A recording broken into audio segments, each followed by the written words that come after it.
Selamat malam kawan-kawan, saya Muhammad Yan Arman dan saya akan memberi tutorial singkat dan penjelasan sedikit mengenai modul ekstra produk brand inventory pada UD14. Uh, pertama kita saya jelaskan sedikit produk brand inventory. Pada intinya akan memberi kategori tambahan untuk membedakan produk yang ada di inventory Anda. Jadi misal Anda bisa buat produk dan bisa membedakan produk-produknya berdasarkan inventory tersebut. Misalnya saya bikin produk brand namanya Nike, ya bisa dikategorikan sebagai gitu produk-produk yang udah ada dan yang akan dibentuk. Yang pertama yang harus kita lakukan itu adalah kita masuk ke link ini, apps.order.com, kemudian ke warehouse apps dan kita klik produk brand in inventory. Saya ada untuk produk brand ini, ada untuk kode 14, 13, dan 15, tapi saya 14, jadi saya download yang 14. Bisa dilihat key highlight-nya apa aja: manage the product brand easily, the user to manage the product brand easily, fiturnya apa aja, bisa gampang menambahkan produk ke produk brand, ada produk brand dalam produk, bisa di group by secara umum, dan ada pivot view. Berikut tampilannya akan muncul produk brand seperti ini. Ini saat pembuatannya, dan kemudian di produk ada juga section yang kita bisa tambahin sendiri. Dan kita bisa group by brand untuk lebih gampang membedakan produk. Oke, kita download. Saya sudah download.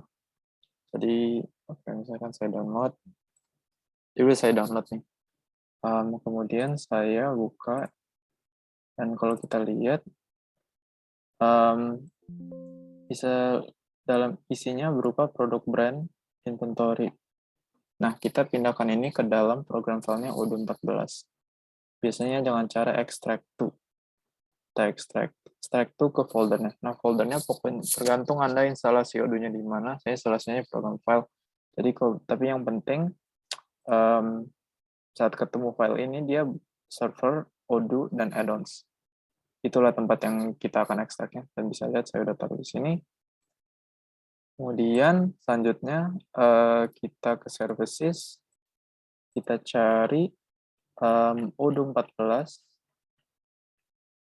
servernya, harusnya ada di sini, dan kita restart.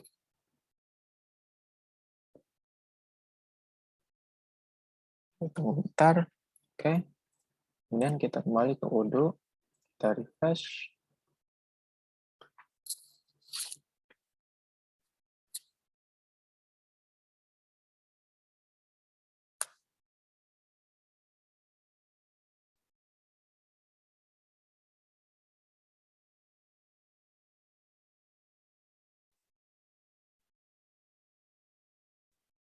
Terus lagi, setelah ini prosesnya udah selesai.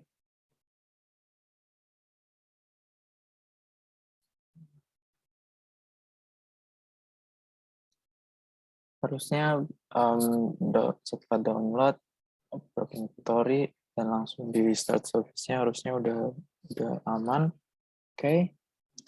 Di section apps-nya bisa dilihat saya udah activate developer. Kita harus activate developer mode. Saya udah aktif developer mode. Kalau mau aktifkan ke general settings, dan di paling bawah harusnya biasanya ada tulisan activate developer mode, dan juga bisa deactivate. Oke. Setelah itu kita kembali lagi ke halaman apps,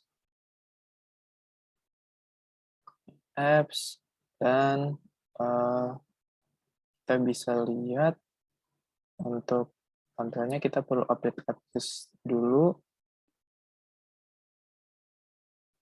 Oke. Udah. Kemudian setelah di-update, sebentar, harusnya kalau kita cari,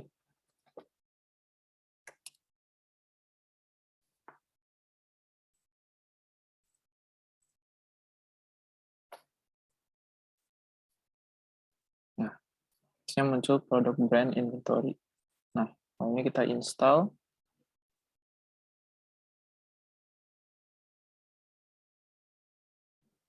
Dan Harusnya sudah bisa.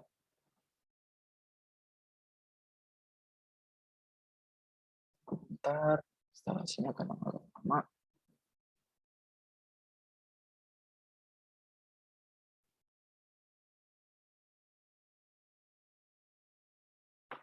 Kemudian setelah ini akan saya tunjukkan cara untuk menggunakannya atau contoh-contoh aplikasi modul tersebut.